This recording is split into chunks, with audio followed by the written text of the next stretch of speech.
Sa ikapat na umaga. DZRH, magandang umaga Pilipinas sa DZRH Radio, DZRH TV at DZRH Online. Kasama si Kuya Angelo Palmones. Magandang umaga Pilipinas. Miyerkules na tayo ngayon, November 22, 2023. Sa ulo ng ating mga balita, amihan at cheerline patuloy na magpapaulan sa malaking bahagi ng bansa. Naku, kawawa naman yung ating mga taga-Eastern Visayas. Baha sa ilang lugar sa Northern Samar, umabot ng hanggang bubong ng bahay. Philippine Coast Guard nagsagawa ng rescue operations. Grupong Manibela nagdeklara pa rin ang 3 araw na tigil pasada. 4 na kongresista nag-over the bakod sa lakas CMD. Isang re-elected barangay kagawad sa Maguindanao pinagbabaril patay. Sanggol na putulan ng ulo habang inululuwan ng kanyang ina sa Puerto Princesa City. Kasama natin ang buong radyo natin FM nationwide, ang ating action radio station sa Luzon, Visayas at Mindanao. 91.7 BNFM Radio sa Cebu at 94.3 FM sa Jensan. Bagong balita, bagong impormasyon. Kasama si Kuya Angelo Palmones. Magandang umaga, Pilipinas! Patuloy na uulanin ang malaking bahagi ng bansa epekto ng shear line at northeast monsoon o amihan. Ayon sa pag-asang shear line ang magpapaulan sa Visayas, Bicol Region, Oriental Mindoro, Occidental Mindoro, Marinduque, Romblon, Palawan, Quezon, Zamboanga Peninsula, Bangsamoro Autonomous Region in Muslim Mindanao, Northern Mindanao at Caraga. Nagbabalang pag-asa ng posibleng flash floods at landslides sa mga nasabing lugar. Asahan din na maulan ang panahon sa Cagayan Valley at Aurora, gayon din sa Metro Manila at ilang bahagi ng Luzon, epekto naman ito ng amihan. Samantala makararanas naman ang maulap na papawari na may manakanakang pag-ulan. Ang Davao Region, South Cotabato at Sultan Kudarat, epekto naman ng localized thunderstorm. Umabot na ng hanggang bubong ang ng mga bahay ang tubig baha. Sa Lope de Vega, Northern Samar, bunsod na matinding pag-ulan dulot ng shear line. Sa panayam ng DZRH at ng radyo natin, sinabi ni Lope de Vega Mayor Bobby Sanlodario. Sa kasalukuyan, nananatili sa simbahan at mga eskwelahan ng mga residente na naapektuhan ng pagbaha. Idinadaing din ni Saludario ang kakapusan ng pagkain ng mga evacuee, partikular na ng bigas, dahil sa pagtaas ng bilang ng mga inililikas sa kanilang lugar. Iniulat din ng alkalde na unti-unti namang nagbabalikan ang ilang residente sa kanilang mga bahay matapos humina ang ulan at humupa ng konti ang pagbaha. Base sa report, nasa 1,794 katao nang apektado ng baha. Sumira sa mga bahay at mga establishmento sa nasabing bayan. Ang ibang bahagi po ng barangay, abot hanggang bubong po yung tubig. Mm-hmm. Opo. Bali yung affected families as of today po is 1,794. Mm-hmm. Yung apektado. Mm-hmm. Apektadong pamilya. Nagkasa ng rescue operation ng Philippine Coast Guard sa Northern Samar kasunod ng malawakan at lagpas taong tubig baha. Ayon sa Coast Guard, nagsagawa sila ng force evacuation sa Barangay Poblasyon at Barangay Progress sa bayan ng Biri at maging sa Barangay Bakagtas sa Katarman. 3 pamilyang nailigtas na mga tauhan ng Coast Guard mula sa kanilang mga bahay na delikadong tangayin ng rumaragas ang tubig baha. Nagpapatuloy pa rin ang rescue operation ng Coast Guard sa libu-libong maapektadong residente ng lalawigan. Maganda umaga sa mga nakatutok sa atin dyan sa radyo natin Katarman. Isinailalim na sa state of calamity ang buong Northern Samar dahil naman sa pinsala ng walang patid na mga pagulan dulot pa rin ng shear line. Nasa 370,000 katao o katumbas ito ng 74,500 na pamilya ang naperwisyo na ng malawakang pagbaha na umabot nga hanggang bubungan ng bahay. Ayon naman sa PDRRMO, mahigit sa 24,000 na mga pamilya sa Northern Samar ang nailikas na. Sa bayan ng Katarman, binahang lahat ng 55 barangay habang 41 barangay naman na apektado sa bayan ng Katubig. Walang din ang kuryente ang ilang lugar gaya ng Palapag. Sinabi ng PDRRMO chief na si Ray Joshua Enchano, katumbas na ng 1 buwang pag-ulan sa lalawigan ang nangyaring pag-ulan itong nakalipas na araw. Umabot na sa 60% ang bilang ng mga barangay sa Northern Samar na nasalanta ng malawakang pagbaha dahil sa walang humpay ng mga pag-ulan dala ng shear line. Iniulat ni Joshua Enchano ng PDRRMO Northern Samar. Nagpapatuloy ang pag-responde at rescue operation sa mga binahang lugar upang mapagkalooban ang kaukulang tulong at masiguro din ang kaligtasan. Sa ngayon, wala pang naitatalang casualty sa patuloy na pananalasa ng mga baha sa nasabing lugar. Pinatodo na namin yung response at saka rescue operations namin sa mga natitirang kababayan namin. 60% of this are affected because of the severe flooding po. No? Pinaka-apektado po based sa response natin is yung Katarman Northern Samar. Ang buwang 175 families naman o 489 katao mula sa 6 na barangay sa lalawigan ng Masbate ang inilikas din dahil sa baha.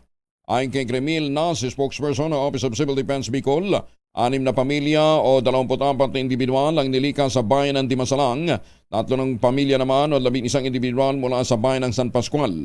Sa Uso naman, 166 na pamilya o 454 individuals ang pansamantalang nananatili sa mga evacuation center. Umabot naman ang hanggang bewang ang lalim ng tubig baha sa barangay Magsaysay sa bayan ng Uson. Umapaw kasi ang tubig sa mga ilog ng halos 1 metro. Maging ang barangay sa bayan ng Buenavista at Mabini ay binaha din. Patuloy naman ang Municipal Disaster Reduction and Management Office sa pagsasagawa ng rescue operation sa mga residenteng na-trap sa loob ng kanilang bahay simula pa ng Lunes na umaga. Sinabi ni Nance na hindi humihinto ang relief operation sa mga residenteng apektado ng malawakang pagbaha. Masantos siya kabasan ni Chikeoin sa ating mga kababayan dyan sa San Nicolas, Pangasinan. Nagdeklara pa rin ang grupong Manibela ng 3 araw na tigil pasada sa buong bansa simula ngayong araw. Ayon kay Manibela Chair Mar Balbuena, tatagal ito hanggang November 24 na naglalayong kontrahin ang PUB Modernization Program ng pamahalaan. Nagbabala si Balbuena ng mas malawak na transport strike na sasalubong sa bagong taon kapag hindi pa pinalawig ng LTFRB ang consolidation deadline sa Disyembre. Nasa 150,000 na mga miyembro ng Manibela ang inaasahang lalahok sa transport strike. Saan naman nakakita, gobyerno hino-hostage nitong hindi ko maintindihan talaga, nagpapasindak. Ay, nako. Happy birthday nga muna kay Asek Cecil Mangcasantos ng Philippine League of Private and Government Midwives. Asek Cecil, kumusta ka na? Ito good news na lang muna tayo, Matapos ang mahigit 1 taon na mumurong mabigyan ng aumento ng sahod ang mga kasambahay sa Metro Manila. Ngayong araw, aarangkada ang public hearing ng Regional Tripartite Wages and Productivity Board para sa minimum wage adjustment. Matatandaan na huling nakatanggap ng taas sahod ang mga kasambahay ng Metro Manila noong Hunyo ng nagdaang taon. Inaprobahan ng Wage Board ang 1,000 pesos na increase sa domestic worker para itaas ito ng 6,000 piso. Nasa 200,000 kasambahay sa National Capital Region ang naghihintay ng hatol ng Wage Board sa nakabimbing taas sahod. Balita, bagong impormasyon, kasama si Kuya Angelo Palmones. Magandang umaga, Pilipinas! Hoy mga misis, amoy araw ba si Bunso pag-uwi galing ng eskwela abay Italian sa germ sa katawan nila para labanan ng amoy pawis at amoy araw, abay gumamit ho kayo ng Shield Mat Soap regularly. Ang bitabalang shield sa paglaban sa germs versus another brand may shea butter, pampalambot ng kuti sa presyong abot kaya 12.50 SRP. Kaya mga misis, ay challenge yun, subukan ng Shield Mat Soap. Galit sa sakit may malasakit, sulit na sulit. Nagsanib puwersa naman ang Kongreso at Metropolitan Manila Development Authority upang magbigay ng libreng sakay sa mga pasaherong apektado ng tigil pasada ng Piston at Manibela sa Metro Manila. Ayon kay House Speaker Martin Romualdez, bahagi ito ng kanilang pagsuporta at pakikipagtulungan sa Marcos Administration sa pamamagitan ng MMDA upang mabawasan ang epekto ng transport strike sa mga mananakay. Sinabi ni Speaker Romualdez na magpapakalat sila ng rescue vehicle, magbibigay ng libreng sakay sa mga apektadong pasahero upang maayos silang makabalik sa piling ng kanilang mga pamilya sa panahon ng tigil pasada. Noong Lunes, 5 bus ang bumiyahe para magbigay ng libreng sakay. Ang mga ito ay may biyaheng Sukat Baclaran, Pasig Monumento, Quiapo, Pilcoa, Doña Carmen, Parañaque City to City Hall at Antipolo, Quiapo. Ngayon ang huling araw ng tigil pasada sana ng grupong Piston, simula naman ang 3 araw na transport strike ng grupong Manibela. 4 minuto na makalipas ang alas 4 na umaga. Posibleng mapagbigyan ng Land Transportation, Franchising and Regulatory Board ang major request ng Piston kaugnay ng PUB Modernization Program. Ipinahayag sa LTFRB o ni LTFRB spokesperson Celine Pialago, 3 sa 4 na demand ang napag-usapan sa meeting ng Piston, pawang doable. Kabilang dito ang waiving ng penalty, pagpapalawig ng franchise ng hanggang 5 taon at pagpapagaan ng ilang probisyon ng Omnibus Franchising Guidelines. Paliwanag ni Pialago, ang hindi lamang maaaring mangyari ay ang pag-drop ng consolidation process, pero ito anya ay maaaring isimplify.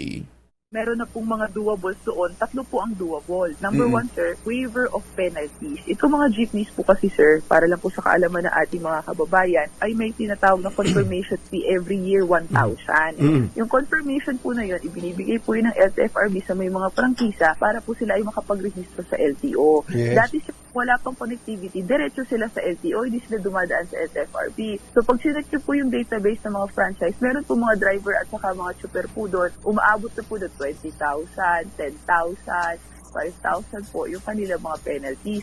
So para lang po magkasundo sa PUVMP, i-waive po yan. Ang bait. Second po na request nila, from 1-year franchise, gawin na pong 5 years yung kanilang prangkisa. That is also doable. Kaya lang po nangyayari yan ngayon ng 1 year yung franchise, assurance lang din po ng gobyerno yon na sila po ay sasailalim sa PUVMP kasi nga po hindi pa sila nagko-consolidate. Correct. Magandang umaga, Pilipinas! Ahensya na nga ng gobyerno nag-a-adjust Ay, sabi ginoong mahabagyan kaya tayo hindi umausad At naintindihan natin, medyo kapo sila sa budget. Pero ang tagal-tagal na nitong modernization na ito. Kaya tayo paurong ng paurong. Ang dumi-dumi ng hangin natin. Nag-remit naman ang Philippine Amusement and Gaming Corporation of Bacoor ng 5 bilyong pisong karagdagang dividends sa Bureau of Treasury bilang suporta at pagpapalakas ng budget requirement ng gobyerno para sa iba't ibang mga programa nito. Ang latest cash dividend ng Bacoor ay kumakatawan sa mga karagdagan at advance na dividendo mula sa kinita nito sa pagtatapos ng 2022.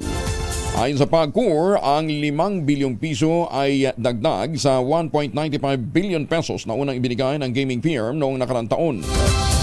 Ayon kay Bacoor Chair Al Tenco, ang kabuang remittance ng Bacoor sa taong ito ay mas mataas ng 9.32% kumpara sa idineklarang dividendo noong 2021, umabot ng 6 billion pesos. Sinabi din ng Bacoor Chair na itinaas nila ang remittance sa Kabanang Bayan ngayong taon dahil sa muling pagsigla at pagbuhay ng gaming operations at industry dito sa bansa kasunod ng pandemya.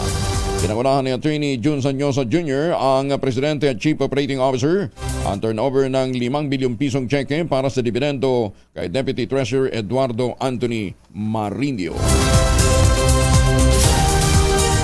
Itinuturing ngayon na biggest political party na sa Kongreso ang Lakas CMD na pinamumunuan ni House Speaker Martin Romualdez.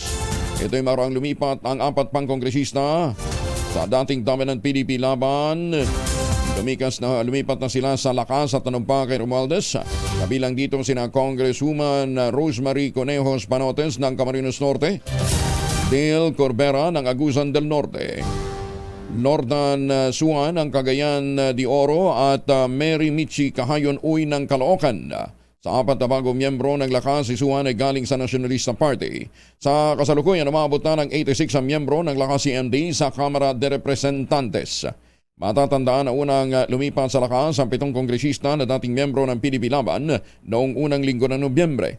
Sa panahon ni dating Pangulong Digong Duterte, umabot ng 120 ang miyembro ng partido ng Kamara o kapartido nito sa Kamara, ngunit ngayon ay 12 na lamang. Nawala ng 0.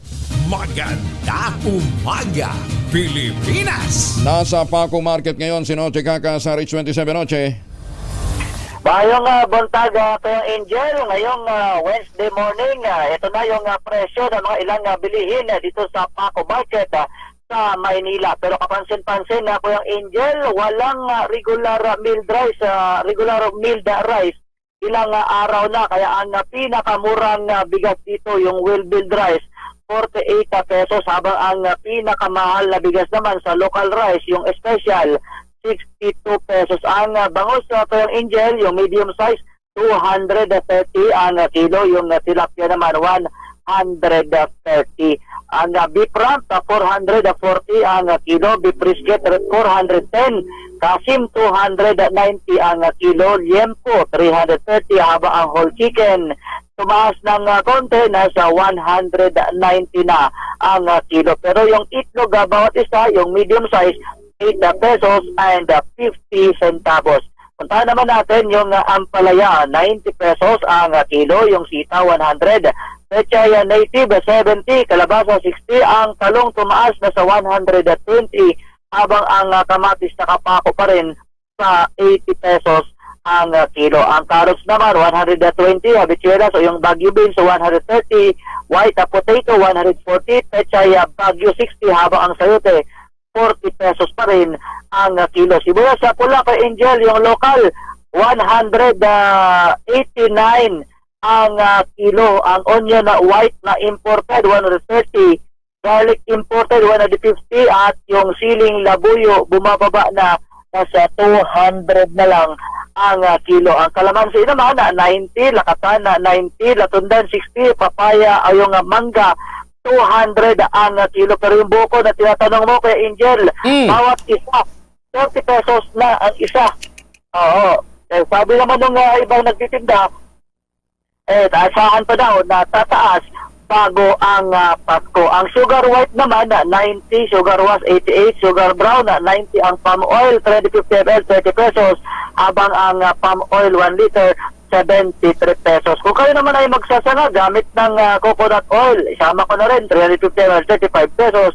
At yung coconut oil na 1 liter, 75 pesos. So yan ang presyo ngayong Wednesday morning dito sa Paco Market sa Maynila. Talas kananan sa Pilipinas, DCRH. Ako sila tinakasal tuloy sa pagbabalita, tuloy-tuloy sa serbisyo. Sama-sama tayo, Pilipino. Dagang salamat, Noche. At sige, para magkaroon kayo ng pangpamalengke. Eto muna, 2,000 ang naghihintay na premyo sa ating mahiwagang tunog. Mahiwagang tunog.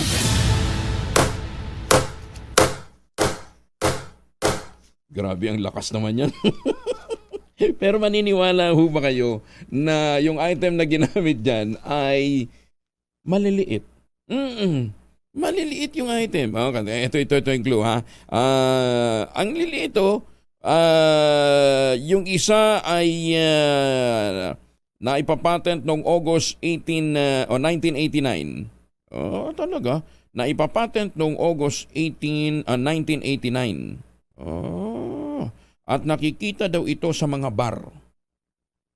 Sa mga bar. Bar. Ano bang bar? Hindi bar exam. Yung mga nagbabar exam, alam din ito. Oo. Tapos yung isa naman ay disposable. Ang inyo pong mga sagot, ipadala po ninyo sa 0919-282-6485. Sundin ang tamang format ng pagdetext, empty space, name slash, under slash, contact number slash, at ang inyong sagot. Isang beses lamang po maaaring mag-text sa ating text line gamit ang inyong mobile number. 2,000 ang naghihintay dyan, ha. Nakikita din daw pala sa mga opisina. Ayan, yun yung dagdag na clue. Ayun. Oy, mga mamis, pwede tayong mag-laundry day today pero bantayan lamang ho at biglang bumuhos ang ulan. Kunot noo ka ba kapag makapit, madikit at malupit naman siya? All you need is Pride. Ba't ba pahirapan ng self ko sa Pride? Easy at worry-free naman ang laundry. Sa Triple Stain Away formula, tanggal ang matitinding bansya based on test sa chocolate, mud, and sabon and cotton. Gawa po ito ng ACS. Maganda umaga, Pilipinas! OCD Tacloban at DSWD pupunta ng Northern Samar para mamahagi ng food pack sa mga biktima ng tubig baha. Detalye ng balita mula kay Jimmy Angay-Angay. RH32 mga upay nga agad, Jimmy. Personal na pupuntahan ng Office of Civil Defense at DSWD sa Tacloban ang mga residente na apektado ng tubig baha dulot ng shoreline sa Northern Samar at Eastern Samar para mamahagi ng food packs at mga damit. Pahayag ito ni OCD Regional Director Lord Byron Torrecarion sa isang panayam. Ayon kay Director Torrecarion na pagkain damit ang kailangan ng mga residente sa Katarman Northern Samar at mga kalapit na bayan, kasama na ang Northeast sa Samar pumalo sa 2.5 metro ang taas ng tubig baha dulot ng pagulan. Nasa 9,000 na mga nagbakwit sa kanilang mga kamag-anak ng mga residente at pumalo naman sa mahigit 50,000 na mga individual na apektado ng tubig baha. Mula sa Action Radio Tacloban, ito si RS32 Jimmy Angay-Angay. Tuloy-tuloy sa balita, tuloy-tuloy sa serbisyo, sama-sama tayo Pilipino. Salamat Jimmy. Samantala, suspension of classes all levels sa General Santos City in-extend hanggang sa Biyernes. Lalaban sa pinsala ng lindol, detalye na balita mula kay Jundi Makutak. Aris 19, June, assalamualaikum. Alaikum assalam ko Young Angel. Extended ang suspension of classes in all levels sa General Santos City hanggang November 24, araw ng Biyernes. Ang panibagong kautusan ay nilalaman ng Executive Order No. 83 Series of 2023 mula sa tanggapan ni Jensen City Mayor Lorely Geronimo Pacquiao. Matapos ang series of evaluation and consultation ni Mayor Pacquiao sa mga concerned government line agencies, may mga nakitang mahahaba at malalaking bitak sa mga school buildings dahilan na patuloy ito nakakordon at nirekomenda ng Department of Education, Jensen, na sa halip na magtatapos ang suspension of classes sa araw ng Martes, in-extend ito hanggang sa araw ng Biyernes sa layuning hindi malagay sa peligro ang buhay ng mga pupils, students, teaching and non-teaching personnels. Ayon kay Mayor Lorely Pacquiao, nasa discretion na rin ng school principals or heads kung magpapatupad ba sila ng online makeup classes. Samantala, sa assessment report naman ng DPWH 12 officials kay DPWH Secretary Manuel Bonoan, hindi pa rin maaring madaanan ang Buayan Glan Bridge na nagdudugtong sa Glan Sarangani Province sa General Santos City. Nabatid na ongoing pa ang ginagawang alternative route ng DPWH. Kahapon, November 21, alas 3:28 ng madaling araw, naramdaman ang isa pang 5.0 magnitude aftershock sa karagatan ng Sarangani Province. Mula sa kaununahan sa Pilipinas, DZRH, ako si RH19, Jundi Makutak, tuloy-tuloy sa pagbabalita, tuloy-tuloy na serbisyo, sama-sama tayo, Pilipino. Sukran, John. At para ho sa mga lugar na ngayon nakakaranas sa matinding mga pagulan, i-ready ho lagi natin ang ating mga emergency kits. Huwag kalimutan lagyan ng family alcohol. Dalawang formulation ng family alcohol na pwede nating pagpilian. Yung family 70% ay isopropyl alcohol, especially prepared for clinics, hospital, pharmacies, laboratories, pero okay na okay din po yan sa mga households. Very effective sa disinfection at sterilization. Ganyan ang bagsik ng family 70% ay isopropyl alcohol. Maghapon man yung gamitin, no problem. Hindi po manunuyo ang inyong mga kamay dahil meron po itong moisturizer. Yun naman mabangong family rubbing compound improved alcohol. Ayan yung mabangong isopropyl alcohol na ginagamit po ng lahat ng mga masahista, mga barbero, mga doktor, mga nurse, mga kumadrona for sponge bathing and other cleansing purposes. Family rubbing alcohol parang DZRH ibuk na sa mahabang panahon, mabibili sa namang butik at convenience stores nationwide. Family rubbing alcohol hindi lang pampamilya, pang sports pa. Maganda umaga sa mga Pilipino dyan po sa Kelowna, British Columbia, Canada. Maganda umaga din kay Dante Layog dyan sa Australia. Maganda umaga sa mga taga-Dasma, Dasmariñas, Cavite. Bumaba naman sa 9.8% ang mga Pilipinong nagugutom nitong ikatlong quarter ng taon. Sa survey ng Social Weather Station, mula ito sa 10.4% noong Hunyo at kapares na datos naman noong Marso. Sinabi ng SWS na kautumbas ito ng halos isa sa bawat 10 pamilya na nakararanas ng involuntary hunger noong Setyembre. Pinakamaraming nagutom sa Metro Manila, nasa 17.3% mula sa 15.7% noong Hunyo. Ikinatuwa naman ni House Speaker Martin Romualdez ang pagbaba ng bilang ng mga mahihirap na Pinoy na nagsasabing nagugutom sila sa third quarter ng taon. Ayon kay Romualdez, resulta ito ng survey ng Social Weather Station at nagpapakita ng epektibo ang mga programa ng Marcos Administration laban sa kahirapan at kagutuman. Sinabi pa ni Romualdez na dapat na i-welcome ito at maging masaya dahil ito good news. Nangangahulugan ito ng mga intervention program ng Pangulong BBM na suportado naman ng Kamara ay gumagana at epektibo. Maganda umaga, Pilipinas! May bundag sa itong mga kaigsunan diyan sa Alamada at sa mga taga Sultan Kudarat. Barangay clearance sa Barangay Tapuak, Dagupan City. Uy, gigawing libre. O yung si Kapitan na, bago daw kasi yung barangay chairman doon. Detalye ng balita mula kay Freddy Pajardo, RH38. Masantos siya kawasan si Amin sa ating mga kababayan dyan sa Pangasinan, Freddy. libre na sa mga taga-barangay Tapuak, Dagupan City ang barangay clearance sa mga kabarangay na kukuha nito. Ito ang inanunsyo ni Barangay Tapuak newly elected Barangay Chairman Sidney Lumboy sa isang panayam. Anya nitong mga nakaraang administrasyon na nasabing barangay, may mga sinisingil 100 hanggang 150 pesos para sa barangay clearance. Kawawa naman anya mga residente na kukuha ng barangay clearance, lalo na kadalasan sa mga ito ay maghahanap pa lamang ng trabaho. Ang paglilibre sa barangay clearance ay isa lamang anya sa kanyang pangako sa nakarang kampanyahan sa BSKE, kaya't kanyang ipatutupad ito pagkaupo niya sa pwesto. Mula sa Aksyon Radyo Pangasinan, ito si Freddy Pajardo, RH38, tuloy-tuloy sa pagbabalita, tuloy-tuloy sa serbisyo, sama-sama tayo, Pilipino. Ayos yan, Kap. Ituloy mo lang yan, Kap. Patay ang isang re-elected barangay kagawad naman sa Sultan Mastura, Maguindanao matapos ng pagbabarili ng hindi pa nakikilalang suspect. Minamaneho ng biktimang si Anwar Mamukan ang kanyang multicam nang buntutan ng isang motorsiklo sa Narciso Ramos Highway saka pinagbabaril. Ayon kay Brigadier General Alan Nobleza, Direktor ng BARM Police, isinugod pa ng ospital si Mamukan ngunit binawian din ng buhay. Naniniwalang pamilya ng biktima na may kinalaman sa katatapos na barangay at SK elections ang pag-atake matapos matalo ni Mamukan ang pinakamatindi niya at matagal ng karibal sa politika sa kanilang barangay. Dinagdagan ng Senado ng 500 million pesos ang panukalang budget ng Commission on Elections para sa susunod na taon. Itinaas ng Senate Finance Committee ang pondo ng COMELEC sa 27.6 billion pesos para sa National Expenditure Program nito sa susunod na taon. Matatandaan sa bersyon ng Kamara, binawasan ito ng 200 million pesos ang budget ng poll body mula sa 27.3 billion pesos proposed budget ng komisyon. Sinabi naman ni Senator Amy Marcos, sponsor ng COMELEC budget sa plenaryo, umaasa ang komisyon na maire-restore ang pondo kahit na ang 5.96 billion pesos para hindi makompromiso ang paghahanda naman sa 2025 elections. Ayon kay Senator Amy, mapupunta ang karagdagang 500 million pesos sa pagbili ng mga supply, materyales at mga form na nagkakahalaga ng 400 million pesos. Gayon din ang warehousing ng automated counting machines na nagkakahalaga ng 100 million pesos. Sinabi pa ni Senator Amy Marcos, tinatayang nasa 39.68 billion pesos ang magagastos para sa 2025 midterm elections, kung saan 22.9 billion ay para sa paghahanda sa halalan. Inaasahan din na niyan tataas ang bilang ng mabutante sa 2025 na aabot ng 71 million, kaya't mangangailangan din ang pondo para sa karagdagang mga presinto at karagdagang automated counting machines.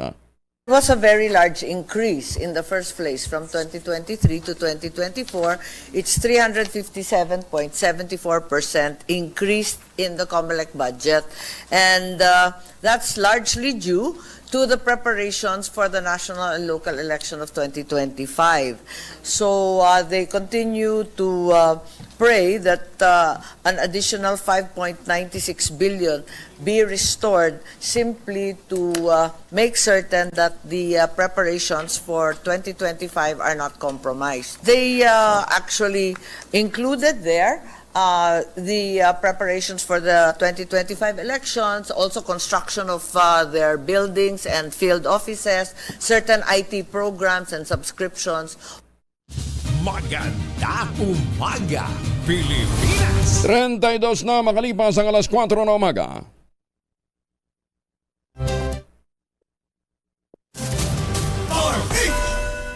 Pilipinas! 36 na makalipas ang alas 4, ang number 1 defender naman ng mga senior citizen, si Atty. Romy Macalintal. Atty. Romy Mac, magandang umaga ho sa inyo. Ay, magandang umaga sa inyo at sa inyong mga tagapanood, tagapakinig. Apo, magkaliwanagan lang po kasi dahil ito, nag-viral na ho sa social media, laman na rin ho ng mga national daily natin. Ano ba talaga ang patakaran? Kapag ang hotel ba ay may promo, pwede bang i-avail pa rin ang senior citizen discount? Well, depende yun, Angelo, no? Kung iyang promo na yan ay merong permit from the Department of Trade and Industry. Kung yan ay may permit, wala pamimili ngayon ng senior citizen kung alin ang kanyang pipiliin. Yung promo price na yon o yung kanyang 20% discount sa regular price ng nasa ating hotel. Okay. Halimbawa, ang price ay 1,000, the regular 1,000. naka-promo sila na 900. So mamimili ngayon ng kung iyan ay aprobado ng DTI, pipili ngayon ng senior citizen. Kung doon sa 20% niya, ang discount niya sa 1,200 pesos, di ba? Kung doon siya sa DTI approved promo, 900, 100 lamang ang discount niya. So pipiliin niya yung kanyang 20%. Ngayon, kung iyan naman ay walang approval ng DTI, sinabi naka-promo ng 900, pwede pa rin ang 20% yan. Ayun. Kasi sino magsasabing naka-promo sila? Paano mapapatunayan ngayon ng isang establishment na siya naka-promo kung wala siyang permit sa DTI? So, attorney, dapat nakapaskel, nakapost yung promo na aprobado ng DTI. Oo, di ba nakalagay lagi yan? This promo is approved by the DTI under memorandum, ganon-ganon. Diba? So, kung walang promo yan, kung wala kasi approval ng DTI ang isang promo, ay lahat na lamang ng establishments magsasabing kami naka-promo. May bayad ba yan? Wala nang... May bayad ba yan para i-register nila? Kasi, di ba? Para wala nang gulo, di ba? Kung talaga naka-promo, i-register nila sa DTI. May counting bayad yan sa DTI. Kasi sa ilalim ng Consumers Act of the Philippines, Republic Act 7394, kapag ka nag-launch ng promo ang isang establishment nang walang permit sa DTI, may criminal liability ang nasabing establishment in management. Okay. May penalty yan na 200 pesos or imprisonment of 1 month. Ganun ba yun? Kaya lang, napakaliit 200 pesos. Kaya dapat makakol yan Kaya, kailangan meron kang permit. Otherwise, lahat na lamang diba ng establishments po pwede magsabi yan. Na, lahat kayo, mga senior, wala na kayong discount dito kasi naka-promo kami. Hindi po pwede yun. Kaya yun ang dahilan kung bakit merong regulation na talagang kailangan magkaroon ng permit na yan. So tama yung ginawa ng senior citizen, challenge niya, nasan niyo yung promo, permit, di ba? Oo, nasaan yung permit. Okay. So yun ang dahilan. Nung walang maipakita, pwede siyang mag-demand ng discount na hanggang 20%. Oo. Kaya nung binibigay na sa kanya 20%, sumulat na nga kami, mga lawyers, ay saka sila lamang magsasabing, sige, papayag na kami. Abay, sabi namin, teka muna, nag-violate na kayo So, it would appear na maraming mga senior citizens na violate na kailang karapatan. So, nag-demand ng 250,000 pesos damages yung senior citizen. Pero hindi para sa kanya, para i-donate ng hotel sa senior organization of the hotel's choice. Mamili po kayo ng anumang organization, pero mag-donate po kayo para parang exemplary damages. Goodwill. Ay ayaw nila mag-donate. Kaya itinuloy noong senior citizen ang kanyang demanda. Dahil sabi nila, nilabag yun na rin ang karapatan ng senior citizen.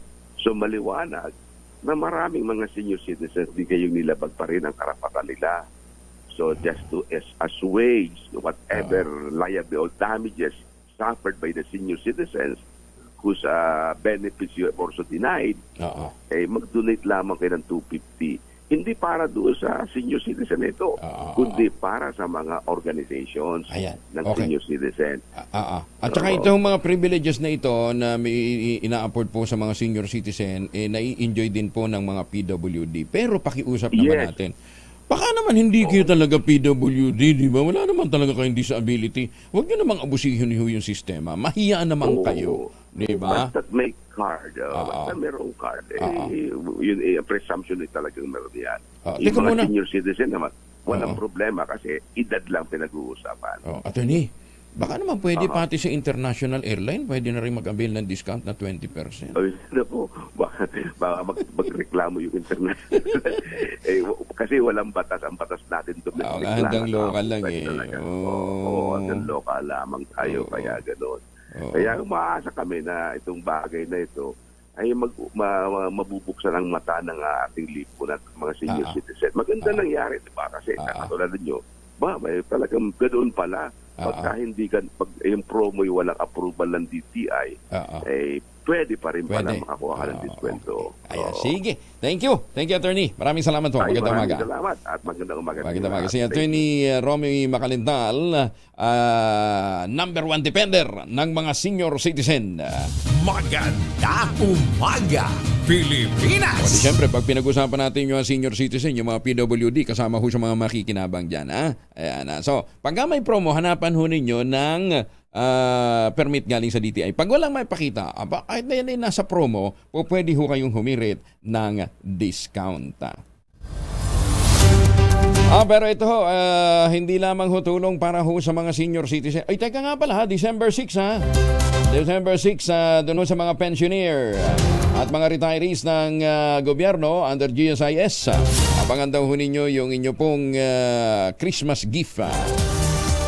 And speaking of gift, baka nag-iisip pa ho kayo ng pangregalo, huwag nyo kalimutan, meron hong produkto ang mga magsasaka, ang mga magniniyog dyan po sa lalawigan ng Quezon. Ito pong Tangerine Chocolate. Available sa 0919-095-5935. Ulitin ho natin, 0919-095-5935. Ang Tangerine Chocolate po ay produkto ng mga magniniyog ng ating pong mga magsasaka. Sa tulong po ni Dr. Helen Tan, yung pong mga magniniyog nagkaroon ng access sa mga planting material ng kakao galing Davao. Itinanim nila sa ilalim ng mga nyugan, kaya ngayon meron ho silang sariling branda, Tangerine Chocolate. Meron pong mahigit 10 variants na ito. At ang mga ginamit na raw materials ay galing din po sa ani ng mga magsasaka. Sabi nga po ni Dr. Helen Tan, suportahan ho natin ang ating mga magsasaka para lalong lumakas ang kanilang loob na magtanim, magsaka, at saka mag-produce ng mga raw materials para po sa iba't iba pang mga produkto na katulad po ng Tangerine Chocolate. Ang sabi nga ni Governor Helen Tan, sino bang magmamalasakit sa Pilipino kundi ang kapwa Pilipino? Nagbabala naman si dating Pangulong Rodrigo Duterte na magbabalik politika siya oras na mapatalsik sa pwesto ang anak na si VP Sara Duterte. Ayon kay Mayor Digong, mapipilitan siyang kumandidatong vice presidente o senador sa darating na eleksyon maski matanda na at retirado na siya sa gobyerno. Ginawa ng dating Pangulo ang pahayag sa gitna ng ugong na may nilulutong impeachment sa Kamara laban kay VP Sara. Una nang sinabi ng Pangulong BBM na hindi niya hahayaang mapatalsik sa pwesto ang kanyang vice presidente. Suportado naman ni Vice President Sara Duterte sakaling ang sumabak sa politika ang dating Pangulo, kung ito man ay Vice Presidential o Senatorial race. Ayon kay VP Sara, buo ang suporta ng kanyang pamilya sa anumang plano ng dating Pangulo. Sinabi ito ng Vice Presidente matapos magbanta ang ama na magbabalik politika kung i-impeach naman ito ng Kamara. Una ng pinabulaanan ni House Speaker Martin Romualdez na may kinakasang demolition job ang Kamara laban kay VP Sara. Iginit din ni Vice President Sara Duterte na hindi niya nakita si House Speaker Ferdinand Martin Romualdez nang sumalubong siya sa Philippine delegation galing na Estados Unidos. Una nang kumalat kasi ang video sa social media kung saan makikitang hindi nagpansinan sina VP Sara at House Speaker. Ito ay nang kamayan ni VP Sara ang ilang opisyal na kasama ni Pangulong Ferdinand Bongbong Marcos Jr. sa APEC Summit na bumalik sa bansa ngunit nalagpasan niya si Speaker Romualdez. Samantala, wala pa rin pahayag si Romualdez sa naturang usapin. Tuloy tayo sa mga balitang showbiz. Marian Rivera in demand naman daw sa mga commercial. Pero pihi ka na may mili lang. Detalye na balita mula kay Morley Alinio. Morley, good morning. Gising na ang showbiz, rampa na Pilipinas. Good morning, Kuya Angel. Well, in demand, laging kinukuha na mag-endorse ng mga commercial. Pinakamaraming nagagawang commercial sa ngayon ay itong si Marian Rivera. At ayon kay Marian Rivera, pinipili lang daw niya yung mga commercial na kanyang ginagawa. Hindi itinatanggi ni Marian na maraming offers sa kanya. Pero bilang isang endorser, mas gusto daw niyang i-endorse ang isang produkto kung ito ay kanyang ginagamit at pinaniniwalaan. Masyadong mitikuloso umano ang naturang aktres kapag tinatanggap nito ang mga commercial na i-endorso dahil ayaw daw niyang masira sa mga tao. Iyan ang ating DZRH Showbiz Hottest News. Ito po ang inyong RH47, Morley Alinio. Tuloy-tuloy sa pagbabalita, tuloy-tuloy sa serbisyo, sama-sama tayo, Pilipino. Maraming salamat. Babu. Maraming salamat, Morley. Alas 4:46, magandang umaga sa mga Pilipino po dyan sa Hong Kong. Kumusta na kayo At sa mga suki natin sa Taipei, Taiwan. Naku, umawat lamang sa away sa inuman na pagbaling ang saksakin patay sa Sambales. Detalye na balita mula kay Danny Kumilang, Aris 37 Danny. Patay ang isang lalaki matapos saksakin ng kainuman nito sa Barangay Dereta, bayan ng Iba, Zambales. Ang biktima ay kinilala na si Delphin Venturuso, 41 anyos, residente ng Barangay Dereta, at ang suspect na si Joel Aramay, 51 anyos, ay residente naman ito ng Barangay Dereta, Balagun, Purok 3, Iba, Zambales, na kapwa mga construction worker. Sa inisyal na investigasyon ng Iba Police, bandang alas 11:50 ng gabi, habang nagiinuman ang dalawa at isa pang kasamahan sa trabaho, nagkaroon ng pagtatalo si Aramay at ang isa pang kasamahan nilang nakilalang si Michael Dehesa. Sinubukang awatin si Venturuso ang dalawa, ngunit siya ang napagbalingan ng galit ni Aramay at sinaksak ito sa kaliwang bahagi ng leeg na naging dahilan ng agaran nitong pagkamatay. Naaresto naman agad ang suspect ng Iba Police sa tahanan nito sa nasabing bayan. Mula sa kauna-unahan sa Pilipinas, di siya rich. Ito si Danny Kumilang, tuloy-tuloy sa pagbabalita, tuloy-tuloy sa serbisyo. Sama-sama tayo, Pilipino! Maraming salamat, Danny. May paabak kayungan sa ating mga kababayan dyan po naman sa Pampanga. Ay, magandang umaga kay Mayor Sene Mendoza dyan po sa Talisay, Batangas. Magandang umaga sa mga taga Binyan, Laguna. Dumalo si Senator Bongo sa forum ng agricultural workers sa Caraga, Davao Oriental, kasama sina Mayor Ronnie Osnan at Vice Mayor Melody Ann Benitez at iba pang mga opisyal. Layunin ng nasabing pagtitipo na malaman ang concerns at pangangailangan ng farming community at magbigay ng plataforma para sa senador at mabigyan ng papel ang mga magsasaka sa araw-araw na buhay ng mga Pilipino. Ipinarating naman ni Senator Go ang kanyang pasasalamat sa masisipag ng mga magsasaka na nagiging backbone ng bansa sa produksyon ng pagkain. Ayon sa senador, ang mga magsasaka ay ang mga hindi sinasadyang bayaning kumakayod sa araw-araw upang mabigyan ng pagkain ang ating hapagkainan. 49 na makalipas ang alas 4 ng umaga. 24 makalipas ang alas 4, isang resolusyon ang inihain ng House Committee on Human Rights na pinamumunuan ni Manila Representative Benny Abante. Umihiling sa pamahalaan na makipagtulungan sa investigasyon ng International Criminal Court laban sa war on drugs ng administrasyon ng dating Pangulong Digong. Sa House Resolution 1477, inakda ni Abante at One Rider Party List Representative Ramon Rodrigo Gutierrez. Inihiling nila na itakda mismo o binigyan din nila na itinakda mismo ng konstitusyon ang pagpapahalaga ng Estado sa dignidad ng bawat individual at paggalang sa karapatang pantao. Nakasaad sa resolusyon na sa kabila ng pagtiwalag ng Pilipinas mula sa Rome Statute, ang jurisdiksyon ng ICC ay pinagtibay ng Korte Suprema nang ibaba nito ang desisyon kung saan nakasaad na mananatili ang jurisdiksyon nito sa lahat ng aktibidad na ginagawa ng tinaguriang government actors hanggang March 17, 2019. Inamin naman ng China na ang ginawa nitong reklamasyon ay nagpapatuloy ganyan din ang dredging activities dito sa South China Sea. Pero ayon sa Chinese Ministry spokesperson na si Mao Ning, ikinasa nila ito sa loob ng kanilang teritoryo, kaya walang karapatan ng sino man na punahin sila. Muling giniit ni Mao na may sovereignty ang China sa teritoryo maski na ipanalo na ng Pilipinas ang West Philippine Sea sa 2016 arbitral ruling. Una rito sinabi ng Pangulong BBM sa forum sa Hawaii na patuloy na inuokupa ng People's Liberation Army ng China ang malaking bahagi ng West Philippine Sea at malapit na ang kanilang military bases sa coastline ng ating bansa. 4 na minuto na lamang bago po alas 5 na umaga. Ay, para ho doon sa mga late na kong kumain ha.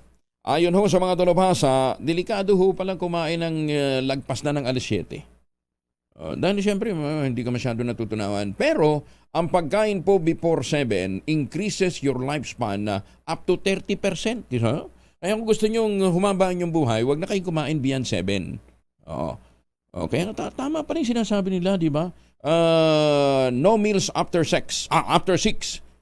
Bisaya man, pasaylo, alang ko. Ayan. No meals after 6. Ito 7 pa nga, in-extend pang konti. Ang pagdidinner daw po bago mag-alas 7 ng gabi ay nagpapahaba ng ating buhay ng hanggang 30%. Kasi daw, ini-improve nito ang ating pagtulog, ini-improve ang digestion, binubus ang metabolism at pinabababa ang blood pressure. Batay po yan sa mga pag-aaral. Ayan. Tsaka pero kung gusto ninyo na magandang tulog, suportahan din ho yan ng Ultamayo. Ang mga pag-aaral din po ay nagsasabi na yung sleep deficiency, puyat at stress ay isa sa dahilan kung bakit nagkakaroon ng sakit sa puso, hypertension, diabetes, stroke, obesity at poor sexual performance, ganyan, depression. Kaya kinakailangan ho natin ng kaagapay para magkaroon ho tayo ng magandang tulog. Siyempre, magandang tulog, magandang gising. Yan po ang function. Ito pong kauna-unahang postbiotic food supplement, ang Ultabio. Ito po ay available sa iba't ibang mga sa Lazada, Shopee at TikTok. Pero malapit na po sa Metro Manila. Para po sa inyong mga katanungan, mga medical concerns po ninyo, magtanong ho kayo sa 0917-110-6580. Text lang ha, text lang. 0917-110-6580 para po kayo'y mabigyan ng dagdag na mga impormasyon. Ang Ultabio po ay rekomendado ng mga doktor at rehistrado sa Food and Drug Administration. Malapit na ho sa mga pangunahing butika dito sa Metro Manila, pero sa Zamboanga City, available po sa John's Pharmacy, sa San Pedro Laguna, sa Pasmed Pharmacy. Ayan. Libreng sakay ng kamera sa pakikipagtulungan ng MMDA magpapatuloy. Detalye na balita mula kay Manang Milky Regunan, Richard Manang Milky. Nagsanib puwersa ang Kamara at ang Metro Manila Development Authority sa pagpapakalat ng mga rescue vehicles para makapagbigay ng libreng sakay sa mga pasahero na apektado ng tigil pasada sa Metro Manila. 5 bus mula sa Kamara ang ipinadala sa MMDA para ma-deploy sa iba't ibang mga lugar sa Metro Manila simula pa noong Lunes. Ayon kay MMDA Chairman Romando Artes, ang mga bus ay magbibigay ng libreng sakay sa may ruta ng Sukat Baclaran, Pasig, Monumento, Quiapo, Philcoa, Doña Carmen, Parañaque City to City Hall at Antipolo, Quiapo. Nagkasanang 3 araw na tigil pasada ang piston bilang protesta sa Public Utility Vehicles Modernization Program. Sa koordinasyon ng Kamara at MMDA, mananatili ang libreng sakay dahil nagkasadin ng nationwide transport strike ang Manibela mula naman November 22 hanggang November 24. Para sa kauna-una sa Pilipinas, DZRH, ako si Milky Regunan. Tuloy-tuloy sa pagbabalita, tuloy-tuloy sa serbisyo, sama-sama tayo, Pilipino. Maraming salamat, Manang Milky. Pero dito po sa mga residente ng Westchester Realty, dyan po sa Severa Mabalacat, Severa Mabacolor at Samira, sa mga proyekto po ng Westchester Realty, no problem ang mga transport strike. Nasa loob po mismo ng subdivision ang palengke, ang simbahan, ang eskwelahan, ang munisipyo. At yung iba pa hong mga amenities, wala lang hong ospital, pero may mga clinics. Yun ang problemahin yan. Kaya para walang problema sa traffic, walang problema sa mga transport strike. Tanong ninyo itong mga proyekto ho ng Westchester Realty dyan po sa Central Luzon. Tumawag ko kayo sa 0996-501-5555 o sa 0947-434-5555. Ito pa rin ang pangarap na magkaroon ng sariling bahay sa presyong abot kaya. Kung ngayon daw po kayo magpapareserve, may chance pa kayong manalo ng bagong kotse. Bago ng bahay mo, bago pa ang chikot mo. Upskilling naman para sa mga manggagawa ginit sa harap ng banta ng AI, lalong-lalo na sa BPO sector. Detalye na balita mula kay Let Narciso Arish Bertin. Let, good morning. Isinusulong ng Private Sector Advisory Council ang upskilling o pagpapahusay sa kakayanan ng mga manggagawang Pilipino sa harap ng banta ng artificial intelligence. Sa Bagong Pilipinas Public Briefing, sinabi ni PISAC Job Sector Head Joey Concepcion na mabilis na lumalawak ang paggamit ng AI at magiging banta ito lalo na kung ipapasa na sa mga makina ang trabaho ng mga tao. Maaari anyang tamaan ng paglaganap ng AI ang Business Process Outsourcing o BPO sector kung saan maraming Pilipino ang nagtatrabaho. Naniniwala si Concepcion na bukod sa upskilling ay kailangan ding tulungan ng gobyerno ang mga gustong magtayo ng maliliit na negosyo o micro, small and medium enterprises. Dapat rin anya silang turuang pakinabangan ang digital technology kabilang ang paggamit ng social media sites para mas mapalawak ang market ng kanilang mga produkto. Para sa kauna-unahan sa Pilipinas, DZRH, ito si Let Narciso, tuloy-tuloy sa pagbabalita, tuloy-tuloy sa serbisyo, sama-sama tayo, Pilipino. Maraming salamat, Let. Samantala, Commission on Human Rights kinasigo sa hindi magkakatugmang pahayag hinggil sa abortion at anti-discrimination bill. Detalye na balita mula naman kay Raymond Edpa sa Aris 28. Raymond, good morning. Kahit na aprobado na ang budget ng Commission on Human Rights ay hindi pa rin ito ligtas sa batikos ng mga senador dahil sa hindi magkakatugmang pahayag ng kanilang mga opisyal hinggil sa usapin ng Abortion at Anti-Discrimination Bill. Ayon kay Senador Alan Peter Cayetano, nais nitong humarap sa Senate Committee level ang mga opisyal ng CHR upang pag-usapan ang mga nasabing kontrobersiya. Kasunod dito ng mainit na debate hinggil sa magkakaibang pahayag ng mga opisyal ng ahensya tungkol sa Abortion at Anti-Discrimination Bill.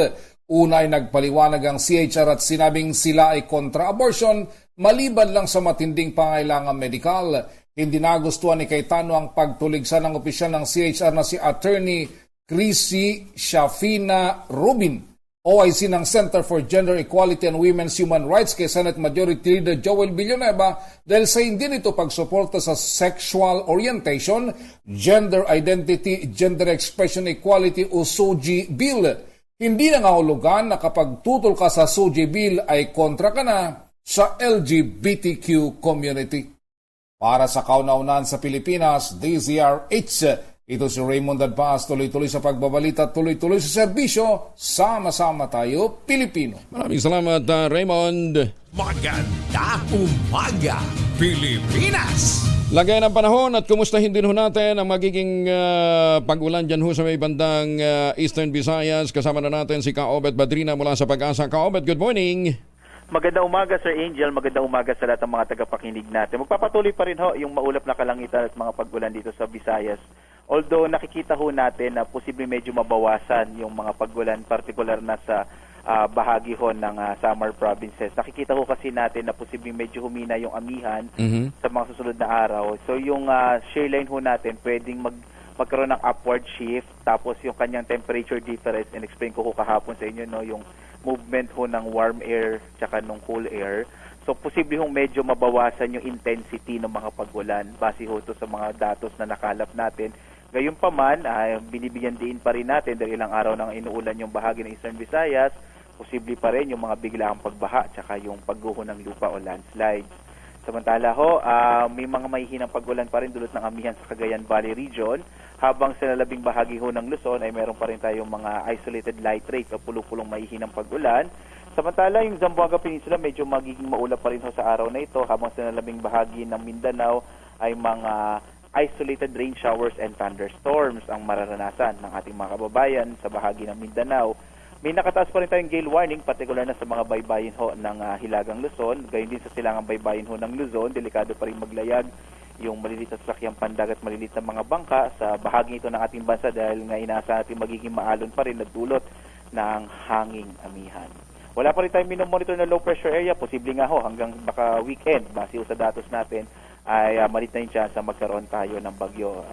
At inaasahan pa natin ngayong paparating ho ay itong long weekend. So posible medyo malit yung chance na magkabagyo ho tayo. Bakit long weekend? O nga pala, Lunes holiday. Oo, holiday sa Lunes. Kaya lilipat yung sa Atrenta. mga magbibiyahe.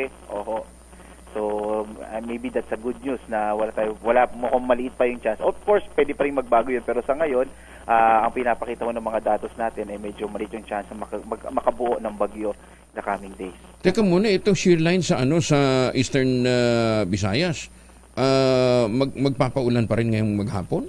Posible po, no? Although in-expect natin na mababawasan yung intensity. Mababawasan. Pag sinabi natin mababawasan yung intensity, mababawasan yung lakas ng hangin, mababawasan yung tubig ulan. Ulan po, sir.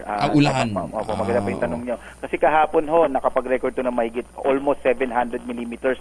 Halos mataas ho to doon sa monthly niya na. No? So parang yung inulan ho ng isang araw ay katumbasan ng isang buwan. So posible hindi naman na maulit yung ganong karami ng ulan. Pero gayon pa man, ang nakikita ho natin dahil nga ilang araw na itong nakakaranas ng mga pag-ulan, mas prone ho, no, sa mga landslide, lalo na kung saturated yung lupa. Nako, lalo pa, paano hindi masasaturate ng lupa? Kinalbo nila yung mga bundok sa paligid. Diba? Yung isang problema doon. So yung volume talaga ng tubig ang mataas, ang marami. Yun ho kasi talaga yung epekto ho ng shear line, mga pag-ulan. Hindi yung masyado sa hangin. Sige. Kaobet, maraming salamat ha. Magandang umaga ho sa inyo. Magandang umaga po. Si Kaobet Adrina mula po sa Pag-asa. Kaya ho doon sa mga kababayan natin dyan sa Visayas, sa Amping Rejod. Watay mahimo kay upaw man ang bukid. Kinalbo natin ang mga bundok. Di, siyempre, kahit na humalakas sana ng ulan, kung meron na tayong mga bundok na mapuno, na mag-absorb ng tubig, mapipigilan kahit paano. Kasi pag pinatay natin ang mga puno, pinatay natin ang gubat, patay din yung ilog. Di sana nadadivert yung tubig. Walang puno. Di patay ilog. Di pagpatay ilog, to whom it may concern ang daloy ng tubig. Anywhere po pwede yung dumalo. Yun yung dynamics ng ilog at saka ng forest. Kinalbo natin yung gubat. Di bukas makalawa, umasa ho tayo, babahain ho talaga tayo. Kaya kayo dyan sa San Miguel, Bulacan, mamya, hindi pa ho tayo tapos dito ho sa problemang ito. Depensa pa kayong mga ugok. Kaysa kumikita naman daw sila, malaki naman daw kanilang koleksyon. Doon ho sa mga paghahakot ng lupa. Malaki nga koleksyon nyo. May ibabalik nyo ba yung bundok? Di ba? Yung sinira yung bundok, may babalik niya ba yan? Ano gagawin? Simentohin nyo? Diba? Kaya minsan hindi natin maintindihan itong mga LGU. Hindi ho tayo anti-development, pero sana isipin din ho naman ninyo yung magiging epekto ho niyan sa mga, mga mamamayan sa ibabaho ng kabundukan. Diba? Sabihin nyo ninyo, kasi may dinidevelop kami mga park, may dinidevelop na subdivision, kinakailangan ng tambak na lupa. Kaya kinakailangan namin maghakot, mag-quarry. Diba? Depensa ko yung defensive. Kinikita nyo, iniisip nyo. Samantalang yung perwisyo na idudulot nito sa iba pang mga bayan na naapektuhan ng kinakalbong mga bundok, hindi ninyo iniisip. Di ba? Napakawalang konsensya. Maganda umaga, Pilipinas! Mayor, tandaan nyo, may karma. Para ho sa mga may lakad, huwag kalimutan, magbaon ho ng Family Alcohol Proteksyon ng Pamilya laban po sa mikrobyo. Dalawang formulation ng Family Alcohol na pwede nating pagpilian. Yung Family 70% isopropyl alcohol, especially prepared for clinics, hospital, pharmacies, laboratories, pero okay na okay din po yan sa mga households. Very effective sa disinfection at sterilization. Ganyan ang bagsik ng Family 70% isopropyl alcohol. Maghapon man yung gamitin, no problem. Hindi po manunuyo yung makamay dahil meron po itong moisturizer. Yun naman mabangong Family Rubbing Compound Improved Alcohol. Ayun ho yung mabangong isopropyl alcohol na ginagamit ho ng mga masahista, mga doktor, mga nurse, mga kumadrona for sponge bathing and other cleansing purposes. Family Rubbing Alcohol Parandisia reachable na sa mga panahon, mabibili sa namang butik at convenience stores nationwide. Family Rubbing Alcohol, hindi lang pampamilya, pang sports pa. Hoy, Senator Lito Lapid, kinukumusta ka ng iyong mga suking blind masseur sa mga airport. 9 na minuto na makalipas sa 5:00 ng umaga. Umaga po kay PGM Week Biloso ng GSIS. Ang agang gumising talaga ni PGM Week. Para kang si Justice Max De Leon, kaagang gumising. Good morning. At saka kay Ambassador Harry Angping. 13 minuto na makalipas ang 5:00 ng umaga. Si Ma'am Beth Angsioco po mula sa Democratic Socialist Women of the Philippines. Kasama na natin. Ma'am Beth, kumusta na ho kayo? Magandang umaga po. Magandang umaga, Rep Angelo, at sa lahat ng nanonood. Mabuti naman ako. Thank you for joining us. Ayan, number 1,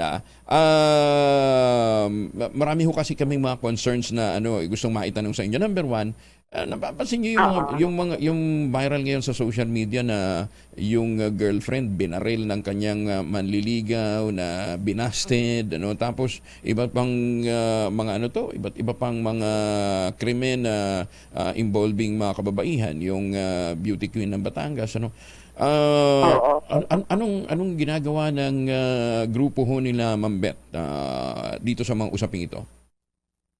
Well, una-una talagang nakakaalarma yung parang pagdami ng mga nababalitaan natin na na kaso ng mga pagpatay, lalo na isa yan sa mga concerns natin ngayon, kaya't nga sa ating mga pag-uusap sa mga kababaihan, sinasabi natin sa kanila na dapat talaga magiging doble ingat ngayong mga araw na ito, Ang pangalawa, kasi ang maraming sangkot doon sa mga ganyang mga kaso, pati na doon sa maraming mga pananakit at karahasan sa mga kababaihan, ay mga taong hindi naman estranghero sa kanila. Kundi, mga taong kilala nila, At yung iba pa nga, nanliligaw, naging karelasyon, at naging asawa. So, nakikita natin ito bilang isang senyales ng talagang napakalakas pa rin nung karahasan laban sa kababaihan at saka yung pagtingin ba na ang mga lalaki kaya nila talagang gawin kahit na ano sa mga kababaihan. Para bang Oo. Hindi kasi di ba meron na tayong bawsi, di ba? Sabi nga nila, doon sa bawsi, argabyadong mga lalaki. Kaya nga bumuo na ho kami ng grupong Pogi, yung pambansang organisasyon ng mga gwapong inaapi, di ba? Ang founding chairman yun. Actually, sa totoo lang, hindi ka nagbabago yung resulta ng mga pag-aaral. Babae pa rin talaga ang naaargabyado, no? Kaya kailangan yung mga batas natin dapat maipatupad yan ng totoo at ng mahigpit. Ang ilan sa ginagawa natin ngayon, yung pakikipag-ugnayan sa mga LGU at pakikipag-ugnayan sa mga barangay lalo na. Kasi alam mo, barangay ang unang-unang pinupuntahan ng mga tao na ano, yan ang pinakamalapit sa mga tao eh. So, bukod sa mga ginagawa nating edukasyon sa mga kababaihan, ang ginagawa din natin, yung mga barangay dapat nakakapacitate sila para sa ganon. Alam nila kung ano yung responsibilidad nila. Kasi ang lungkot, kasi hanggang ngayon, marami pa rin doon sa mga dapat na nagprotekta sa mga kababaihan. Hindi nila alam kung ano yung dapat nilang papel dito sa mga batas nito. Kaya ang panawagan natin talaga, ipatupad ng maayos yung mga batas. Okay. Ma'am Bet, alam nyo, tamang-tama ito dahil katatapos ng barangay at SK election. Mukhang kinakailangan ho ang mas madalas ho ninyong apiran sa kanila. Kasi di ba, may BAUSI, may Safe Spaces Act. Safe Spaces. Lahat yan, pinagpaguran ho ninyo, inilabi ho ninyo sa Kongreso ng maipasa pagkatapos hanggang ngayon, hindi ho na ipatutupad. Ang sabi nyo nga, karamihan sa mga nagiging biktima ng abuse ng kababaihan, kakilala lang din ho nila. Kuminsan kamag-anak pa nila. Di ba yun ang malungkot to? So, mukhang dito ho, kailangan mas madalas ang appearance ho ninyo. Baka po pwede ho ninyo ipakiusap din sa DILG. Di ba? Na mabigyan ho ng emphasis yan. Oo. Ang DSWP, kasama kami dun sa Interagency Oversight Committee on the Safe Spaces Act. No? At lagi nga nating sinasabi yan na napakahalaga na matuto yung ating mga barangay. Isa pang dahilan kasi, meron yung, alam mo ba yung pag-iisip doon sa marami sa ating mga tao. At marami din sa ating gobyerno na yung mga ganyang klase, pag hindi tatayan, yan ay personal na away at pampamilyang away. Kaya marami pa rin ng ganon. Kaya't ang nangyayari, ang una nilang nagiging hakbang ay subukang pagkasunduin. Bawal yan sa batas. Lagi nating sinasabi sa mga taga-barangay na bawal ang gawin na pagkasunduin yung mag-asawa, halimbawa, o mag-boyfriend o mag-live-in kapag ka nagreklamo yung babae. Kasi pwede silang kasuhan ng administratibo. Nandun yan sa anti-vowsy law, no? Talaga? So, talagang, Kaya talagang malaki pa rin, marami pa rin ang kailangan gawin para yung, lalo na yung mga barangay natin. Okay. Minsan nga ayaw bigyan ng barangay ng protection order yung mga babae. Ang ginagawa namin, nakikipag-ugnayan tayo sa mga pulis. At sa experience naman natin, yung mga pulis doon sa mga lokal, kumikilos naman at talagang kinakausap nila yung barangay para magbigay ng protection order. Ganun pala yun? Nasa batas. Nasa batas, dapat bigyan ng protection order ng barangay ang isang misis o isang spouse o isang partner, isang babae na humihingi ng tulong sa kanila. Barangay protection order, hindi mo amicable settlement. Sabi, magkasundo na kayo. Di ba? Hindi ganoon. Bawal. Okay. Ang pagkasunduin. Kaya lagi namin yung sinasabi. Kaya lang kasi yung pag-iisip na pampamilyang problema, nandun pa rin ang lakas-lakas noon Okay. So, Oo. So Doon. BPO dapat, Barangay Protection Order, hindi amicable settlement. Ano? Kasi iba, para mapabilis yung disposisyon ng kaso, gano'n na lang. Ano, At saka sabihin, Hindi, 24 hours Rep Angelo. Within 24 hours, dapat ilabas yung barangay protection order. Mukhang hindi Kasi alam. ang pangunahin niyan na layunin, matigil agad-agad yung yung pananakit at yung karahasan. O kasi nga naman, pagka nahaghag na, nahalik-halikan na yung nabola-bola na ni Mister, syempre, bumibigay na rin agad si Mrs., di ba? Tapos papangakuan, mamaya magka-grocery tayo. Di ba? Cycle of violence yan ang tawag natin. Ayun. So, dapat pala BPO kaagad. Pero halimbawa, ididiskero niya, mga ilang buwan yung diskero period? Yung walang maigsi lang Yung sa BPO, maigsi lang. Lang yan, 15 days lang yan. Pero, may option pa yung babae na magkaroon ng temporary protection order at saka permanent protection order. Kasi nga, tinitignan ng batas na maaaring hindi matigil yung pananakit, no? So, maraming options yung babae at hindi pa yan nga yung option ng pagsasampa ng kaso. Okay. No? So, may ganon. Teka, may tanong lang si Chairman Deo Macalma ng grupong Pogi, Opo. Paano naman daw kung yung lalaki ang inaargabyado, binubugbog ni Mrs.? Tawag dito, may mga iba namang ibang batas na pwedeng mag-apply sa ganon. Hindi natin sinasabi na walang nangyayaring ganon, Angelo. Alam natin na meron. Kaya lang, ang problema dyan kasi, noong inilalaban natin yung batas ng VAUSI, talagang nagsalita yung mga kababaihan. Sinilahat nila sa Kongreso kung ano yung karanasan nila. Maraming pag-aaral ang nangyari. Ang problema natin dun sa mga sinasabing pang-aabuso naman ng lalaki ng kanilang babaeng partner, wala tayong mapanghawakan na ebidensya. So kailangan natin ng mga pag-aaral, kailangan natin ng mga lalaki mismo magsalita. Nalumantad. Alam ko medyo mahirap yan, no?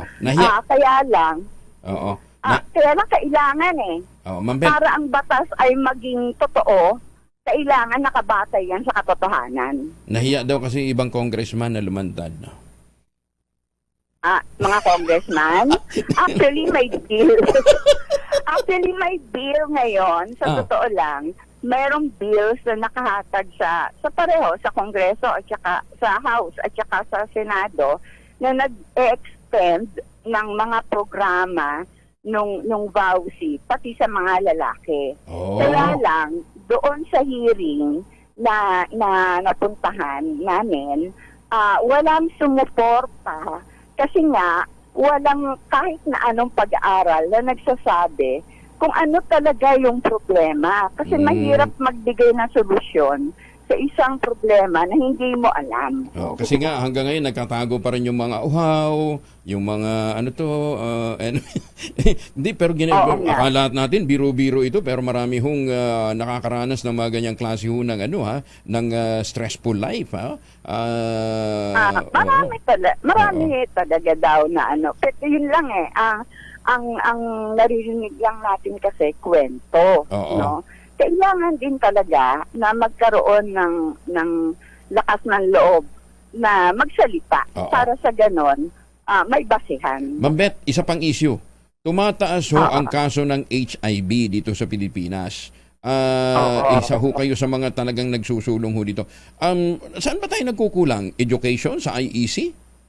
Kasi available, accessible. Marami tayong pagkukulang pati sa analysis, Angelo.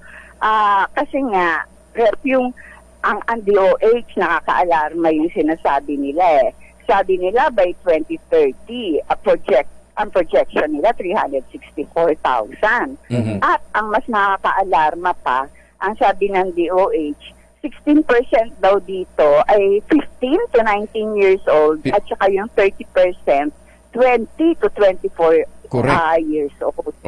So ang nakaka-alarma dito talaga yung mga kabataan sila yung yung karamihan Oo. Napaka-vulnerable ng mga kabataan natin. Kung titignan natin yung mga datos, vulnerable din ang kababaihan.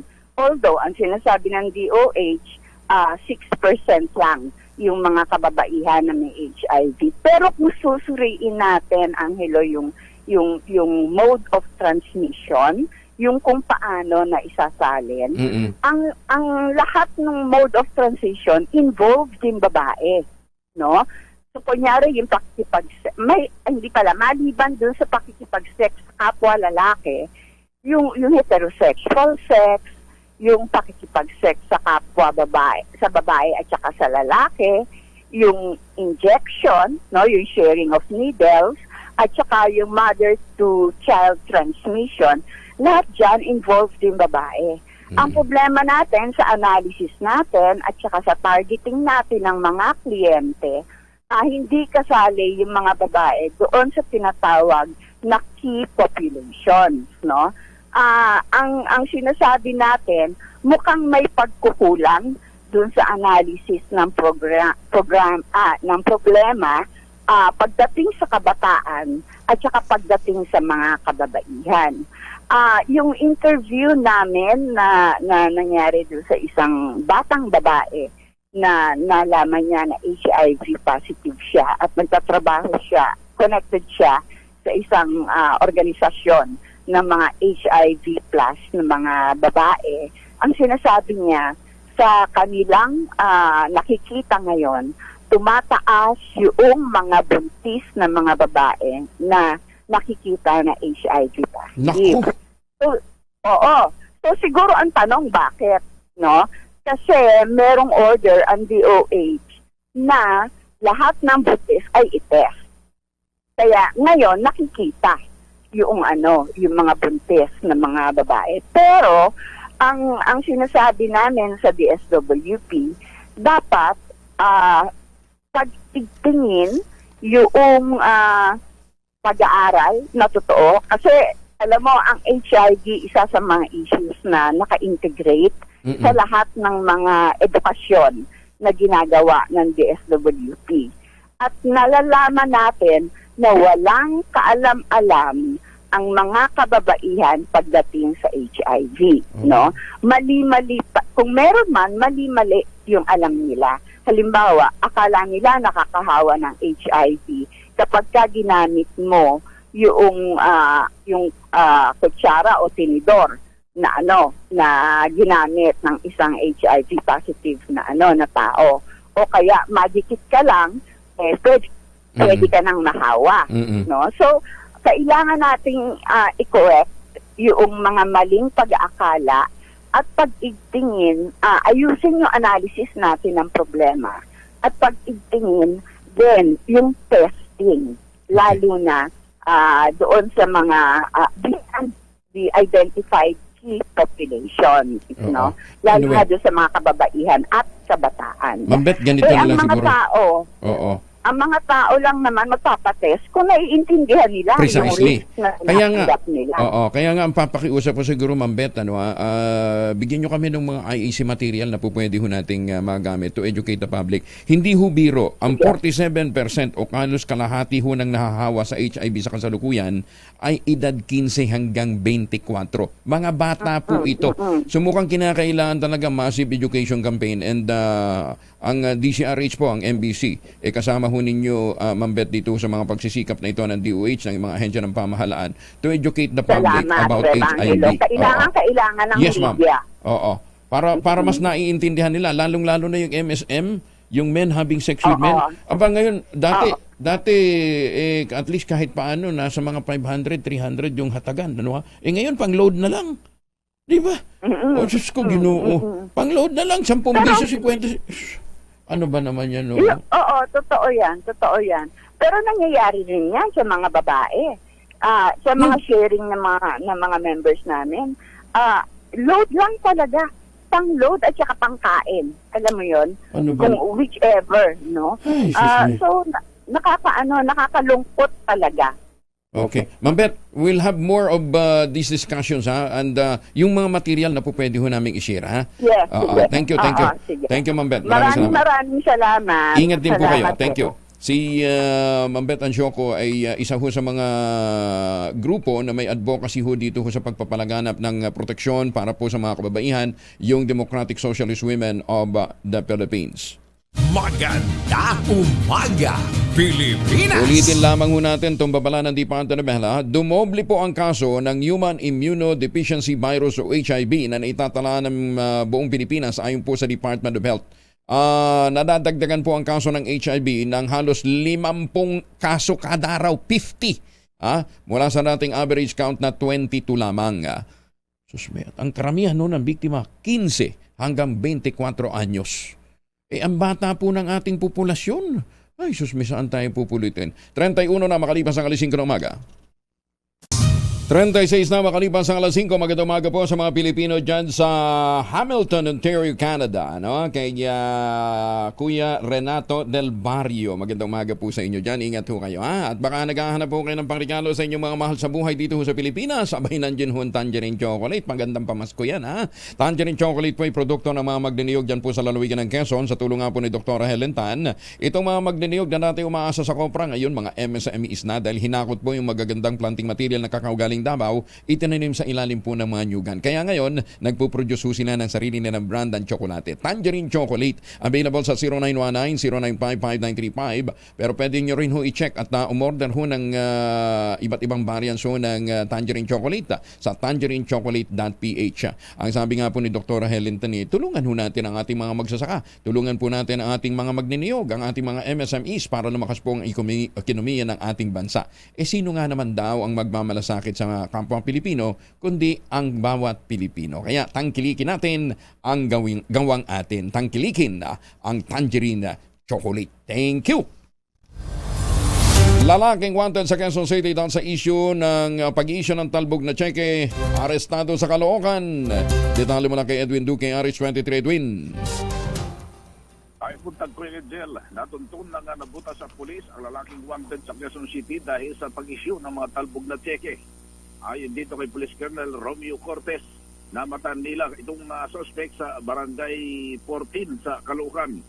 Nakilalang suspect na si alias Robert, 47 years old, residente ito ng Barangay 28 sa nasabing lungsod. Pagkalamang inisyuhan pala ito ng warrant of arrest itong suspect na blood dito sa tanggapan ni Judge Dina Pascual Maximuoy, ang presiding judge ng FTC Branch 131 sa Quezon City para sa mga kasong 2 counts of avouching check law. Wala pa rin dito sa Caloocan, ako pa rin sa RH23. Edwin Duque, tuloy-tuloy sa pagbabalita, tuloy-tuloy sa serbisyo. Sama-sama tayo, Pilipino. Daghang salamat, Edwin. Samantala, DSWD nabigay ng tulong sa mga empleyado ng mga mall at mga mangingisda na naapektuhan ng magnitude 6.8 na lindol sa Mindanao. Detalye mula kay Mal Gonzalez, RH My Bal. Good morning, Kuya Angel. Bukod sa mga family food packs ay namigay ang Department of Social Welfare and Development ng financial assistance sa mga empleyado ng mall sa Coronadal City. Ito'y bahagi ng pagtugon ng DSWD sa direktiba ni Pangulong Ferdinand Bongbong Marcos Jr. na tutukan ang paghatid ng tulong sa mga pamilyang nakatira sa mga lugar na tinamaan ng 6.8 magnitude na lindol sa bahagi ng Mindanao, kabilang sa mga nakatanggap ng 2,000 pesos sa ilalim ng Assistance to Individuals in Crisis Situation o AICS program. Ang mahigit 400 kawani ng Gaisano Grand Coronadal Mall. Nabigyan din ng kalintulad na assistance ang 41 mga mangingisda sa nabanggit na lungsod. Sa uling record na nilabas ng Disaster Response Operation Monitoring and Information Center ng ahensya, may kabuang mahigit 5,800 pamilya o katumbas ng mahigit 27,000 individual ang naitalang naapektuhan ng lindol sa Soc-Sargen Region. Kahapon ay lamagi na rin ng food and non-food items ang DSWD para naman sa mga pamilyang biktima ng pagbaha sa Masbate at Camarines Sur. Kasado na rin ng DSWD ang pamimigay ng tulong para naman sa mga apektado ng malawakang pagbaha sa Eastern Visayas. Para sa kauna-unahan sa Pilipinas, DZRH sa Panaman, Gonzales, tuloy-tuloy sa pagbabalita, tuloy-tuloy sa serbisyo. Sama-sama tayo, Pilipino. Maraming salamat, Val, at magandang umaga sa mga suki natin dyan sa Jansan at sa Sarangani. Okay, may buntag sa mating paminaw nato riyan sa Tawi-Tawi, ha? Assalamualaikum. 5.8 million pesos na laga ng marijuana bricks na iwan naman sa National Highway sa Lubuangan, Kalinga.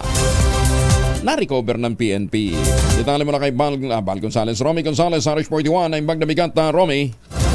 Na-recover ng mga otoridad ang 49 na marijuana bricks na iniwan sa tabi ng National Highway sa Dagangoy, Barangay Dangoy, Lubuagan, Kalinga.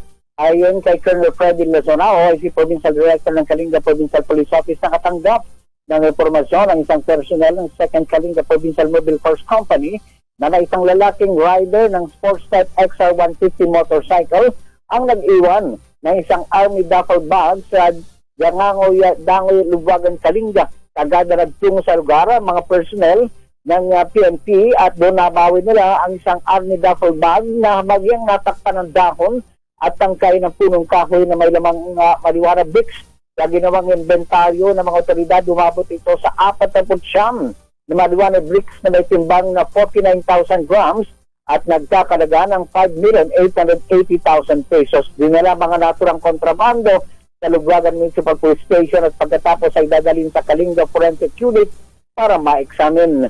Patuloy ang ginagawang investigasyon ng Kalinga PNP para makilala ang lalaki nag-iwan sa naturang kontrabando. Para sa kauna-una sa Pilipinas, yes. Kamustang weather? Kamustang weather dyan? Kahapon kasi 13.8 yata, no? Ngayon, kamustang lamig? 14.4 kahapon. 14.4. Kasi yung nakikita ko sa weather update 16, pero palagay ko parang mas malamig eh. Ngayon, wala pa kasi nilalabas ang pag-asa. Okay. Kuya. Adi, labas na lahat ng mga jacket? Oo, sobra. Saka pag natulog ka dito, doble ang kubot dapat. Kasi sumisiksik yung malamig na hangin eh. Teka muna, bukas ang kinon? Bukas ang kinon para sa mga residente at saka yung mga emergency cases lamang. Ganun. Hindi pa ito binubuksan sa riding public paakyat. Karamihan kasi ngayon yung mga nakatira lamang sa naturang lansangan ang pinapadaan sa Cannon Road. Sige. Thank you, Romy. Maraming salamat. Diyos na Yan ang latest na update sa Baguio City para sa kauna-unan sa Pilipinas DZRH. Ito si Romy Gonzales, tuloy-tuloy sa pagbabalita, tuloy-tuloy sa serbisyo, sama-sama tayo, Pilipino. Maraming salamat, Romy. Pansamantalang pinigil ng Bulacan Environment and Natural Resources Office o BENRO ang inisyong delivery receipt sa bayan ng San Miguel. Kaugnay ito ng labis na volume na itinansmit daw ho ng mga sasakyan na sumira sa mga public road sa lalawigan. Kung yung natatandaan, una ho natin itong inireklamo last week. Ang BENRO pala, pagka hindi mo kinakanti, hindi kikilos. Ano ha? Pinulong na rin ni Governor Daniel Bernardo ang mga stakeholders, kabilang mga haulers, mga owners at mga processing plants, mga quarry permittees at mga operators dyan po sa Bulacan. Pinaalala din ni Governor Bernardo na sumunod sila sa Provincial Ordinance C-005 at Provincial Ordinance number 64-2018 para hindi madali ng parusa sa pagsira ng mga infrastruktura at kapaligiran. Paanong hindi ho masisira? Ang bibigat ho ng mga truck na dumadaan kargado ho ng mga lupa. Una rito, hinuli ang 46 na mga truck sa Bulacan mula Enero daw hanggang Abril sa ikinasang excessive volume apprehension sa Kapitolyo sa tulong ng PNP. Gob, ang pinakahuling feedback na aking natanggap hanggang kagabi, ang dami pa rin hong mga naghahakot. Bagay, dito naman ho sa Pilipinas, ang mga environmental laws natin ay suggestion lang. Ay, sus, may ginoong buhay ito. Utang na loob dyan ho sa mga lokal na opisyal natin. Maawa naman kayo sa inang kalikasan.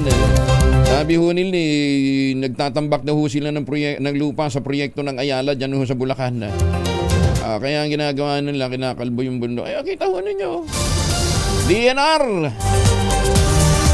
Kaya napupunah itong sekretary ng DNR kung na walang ginawa, kundi bumiyahi ng bumiyahi. Ma'am, baka po gusto ninyo sampulan, no? Baka gusto ninyo sampulan itong nangyayaring quarrying ho dito ho sa Bulacan na sinasabing ala naman daw pong permit. Si Ian Lim at Kim Chu, lalong lumalakas ang chismis na, love break na. Detalye ng balita mula kay Gorgie Rula. Gorgie, good morning. Gorgie. Hindi pa rin humuhupa ang mainit na isyong break na raw sina Sian Lim at Kim Chiu. Matunog ang mga netizens na nakapansing hindi na sila nagpo-post sa kanilang social media account na magkasama silang dalawa. Ang huling post pa raw nila na magkasama sila ay noon pa raw buwan ng July. Ang latest na post ni Kim ay nasa Balisin Island ito na nagbabakasyon pero hindi kasama si Sian. Mga pamilya raw niya ang kanyang kasama. Marami ang nag-comment na nagtanong kay Kim kung sila pa rin ba ni Sian pero hindi niya ito sinasagot. May ipinost lang noon si Kim na sinabi niya ang showbiz ay mapanlin lang. Bukod pa riyan ay nachichismis na rin sila ni Paula Avellino na partner niya sa linlang na ng Amazon Prime. May kasunod pa silang project na kung saan ay gagawin ng Kapamilya Channel ang Pinoy adaptation ng sikat na Korean drama na What's Wrong with Secretary Kim. Kaya lalong lumalakas ang ugong na baka na nagka-developan na itong dalawa. Nachismis na rin kasing break na rin daw si Paula Avellino kay Janine Gutierrez. Si Sia naman ay busy sa ginagawa niyang series sa GMA7 na Love, Die, Repeat kasama si Jeneline Mercado. Mula sa kauna-unahan sa Pilipinas, DCRH, ito po si Gorgie Rula, tuloy-tuloy sa pagbabalita, tuloy-tuloy sa serbisyo, sama-sama tayo Pilipino. Maraming salamat, Gorgie. Ay payo natin kay Kim Chiu, baka hindi siya masyadong nakakapagtulog ngayon na mag-ulta mayo ka, Kim. Ayan ha. Payo natin to sa mga kulang sa tulog.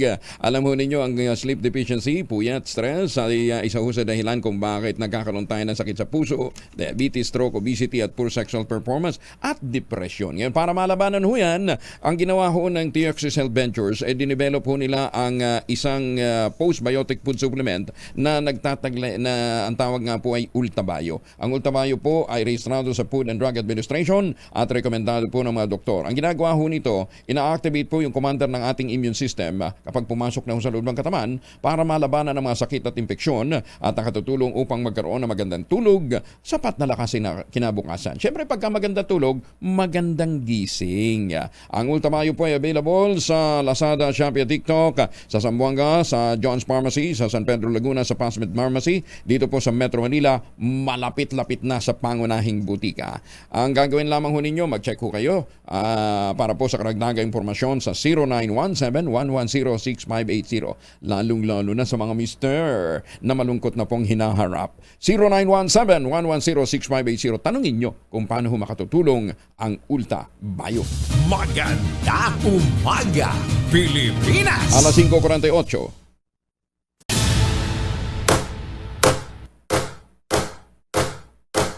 Grabe ano, parang pang New Year na no. Kaya lang yung item na yan na ginamit ho natin pareho. Nakikita ho sa mga opisina, nakikita ho sa mga bar, basta nakikita ho. Yan, pag binigay ko kasi yung napakalapit na club, kukuha na kagad. Palakihin muna natin ang premyo. Kasi 2,000 pa lang eh. Ang inyo pong gagawin, ipadala nyo mga sagot sa 0919-282-6485. Sundin ang tamang format ng pagte-text, empty space, name / address / contact number / at ang inyong sagot. Isang beses lamang po maaaring mag-text sa ating text line gamit ang inyong mobile number. Ang bilis daw. Empty space, name / address / contact number / at ang inyong sagot. Ayan ha. Ipapadala po ninyo sa 0919-282-6485. Ayan. Yan po ang ating mahiwagang tunog. Ang mahiwagang tanong ng mga taga-office, operations group ng BIR. Tanong natin kay Commissioner Pogi. Sino daw ba itong Rappi na yung mga nakakansilang, yung mga kumpanyang na-issuehan ng LOA, letter of authority, nakakansila. Biglang siya daw po ang kailangang makausap. Bakit? Yun ang tinatanong nila. Paano nga na po sino makakakota, makakagol kung isang Rappi po ang dapat na kumausap na? Tsaka nagtatanong din ho yung mga taga-Paranaque. Yun daw ITR ng taxable year 2022. Bakit hindi pa daw ho na ilalabas? Nagtatanong lang ho sila. Kasi kawawa din naman daw ho yung mga examiner. Hindi ho sila makakota. Ayan ha. Tapos, ano to? Bakit sinasabing may papalit? Saka na natin pag-usapan yan. Kayo talaga hilig-hilig nyo sa intriga. Yan lang po ang ating mahiwagang tanong. Bakit daw isang Rappi ang kinakailangang makausap kapag nakansila na ang isang LOA? Aba. Ay, magandang umaga doon sa isang dating commissioner din po ng BIR. 2 beses tumama sa loto ng milyones. Oo. Malapit din daw po ito. Sa ninang. Maganda umaga, Pilipinas! Rescue operation sa lalaking halos 20 oras nang nasa itas ng poste nagpapatuloy pa rin. Kawawa yung mga taga Marikina, walang kuryente. Oh. Detalye mo na kay Edniel Paro sa RH52. Edniel. Kuya Angel, halos 20 oras, 20 hours lang nakatambay sa taas ng 150 meters na poste dito. Ang lalaking hindi pa rin tukoy ang pagkakakilanlan, Kuya Angel, at patuloy na inirescue ng mga tao ng Bureau of Fire Protection. Habang nagsasalita tayo ngayon, Kuya Angel, dalawang tauhan ng BFP ang umakyat doon sa kanilang rescue ladder para muling subukan ang akapin at ibaba itong lalaking itong nagdulot na, Kuya Angel, tama ka ng power interruption dito sa bahagi nito ng Barangay Kalumpang at dalawang katalipang barangay. Pero as of 2:30 a.m. ngayong umaga ay balik na yung majority doon sa kuryente ng Barangay Kalumpang, maging yung dalawang katalipang ito, maliban doon sa kalye ng Everett at dito sa kinatatayuan natin sa may Old JP Rizal o yung Kaunlaran Street. Itong lalaki, Kuya Angel, ayon sa witness at isa doon sa mga rescue na bombero, si FO1 Chad Sape, ay nayakap na pala ito kagabi ng mga tauhan ng BFP para ibaba. Pero noong bandang alas 10 ng gabi ay dumukot ito sa kanyang bulsa at meron palang mga matatalim na bagay na kanyang isinatago. Nagbanta ito na sila sasaktan yung kanyang rescuer, yung tagapagligtas dito. At bagay na nagdulot ng pagkaantala at pagkabalang palalo ang rescue operation ng pagliligtas. Kapag alaman ng mga bumbero na itong itinatago ng lalaki ng mga matatalim na bagay sa kanyang bulsa ay yung parehong parte ng bakal o ng poste na binaklas niya habang siya'y nakatambay doon sa taas.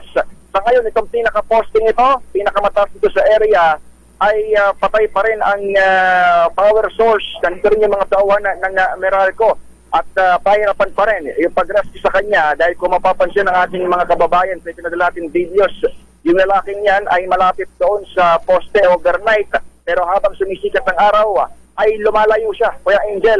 Naglalakad at gumagapang sideways doon sa kable na mas malipis yung kanyang pwedeng tapakan. So yan ang inaantay dito ng mga tauhan ng BFP at ng PNP at Meralco kung paano nila mahuhugot pababa itong lalaking ito na hindi pala taga rito, Kuya Angel, at palaboy lamang. Kahapon nagsimula siyang makit mga alas 10 na umaga sa isang maliit na poste at nung sitahin ng mga residente ay siya namang umakyat, lumipat dito sa katabing mas mataas na poste ng Meralco. Para sa kauna-unahan sa Pilipinas, Leisure H, ito si Edniel Parrosa. Tuloy-tuloy sa pagbabalita, tuloy-tuloy sa serbisyo. Sama-sama tayo, Pilipino. Maganda umaga, Pilipinas! Maraming salamat, Edniel. At para doon sa mga gusto pang humabol, may less than 20 units na lamang pong natitira dito po sa GA Tower 2. Para pang iniintay nyo, makipag-ugnayan na po sa 0996-501-5555 o dili kaya sa 0947-434-5555. 50,000 pesos na lamang po ang all-in down payment plus a chance na manalo ho kayo ng 50,000 worth of appliances sa kanilang Christmas giveaway promo. Dito po sa natitirang less than 20 units. Habol na! Ito pa rin ang pangarap na magkaroon ng sariling bahay sa presyong abot kaya. Yan ang pinapaganda, puntahan ho ninyo para makakita ho ninyo yung mga amenities. Aba, labi pa lang, panalo na para kang bumili ng unit sa isang 5-star hotel. 0996-501-5555 o dili kaya sa 0947-434-5555. Sabi nga ng ginawang Nico Valencia, stop renting, start owning. Ay, happy birthday muli kay Asek Cecil Bangcasantos. Asek Cecil, magandang umaga and happy birthday. Ka-birthday niya pala ngayon si dating Secretary Sayong ng Human Settlements and Urban Development. Si Secretary Ed Sayong del Rosario. Binabati niya ng mga mapitagan. Ka-birthday din niya si Cyril Carlos. Si Admiral Cyril Carlos ay nagdiriwang din ho ng birthday niya ngayon. Binabati siya ng mga poging membro ng Mapitagan class ng PMA. Maganda umaga, Pilipinas. At paano po, magpapaalam na ho tayo ha. Ang ating quote of the day ngayong araw na ito ay mula po kay Helena Blavatsky. Si Helena Blavatsky po ay ano po ito, American-Russian author, ano ho. Actually, ano ho siya? Ano to? Russian-American mystic and author. Isa ho siya sa founder ng Theosophical Society noong 1875. Ayan, ang sabi niya, knowledge increases in proportion to its use. That is, the more we teach, the more we learn. Kaya kung ano man ho yung mga natututunan ho natin, ibahagi po natin. Magandang umaga, Pilipinas! Susunod ng 2x2. Menos 2, bago po mag 2x2. Kuya Angel po, si Angela Palmones, nag-iwan sa inyo na isang magandang umaga. Maraming salamat sa inyo walang sawang pagsubaybay, pakikinig at pagtitiwala. Magtanim na kawayan para sa kalikasan at kabuhayan. 2 minuto bago po mag-ACS ng umaga.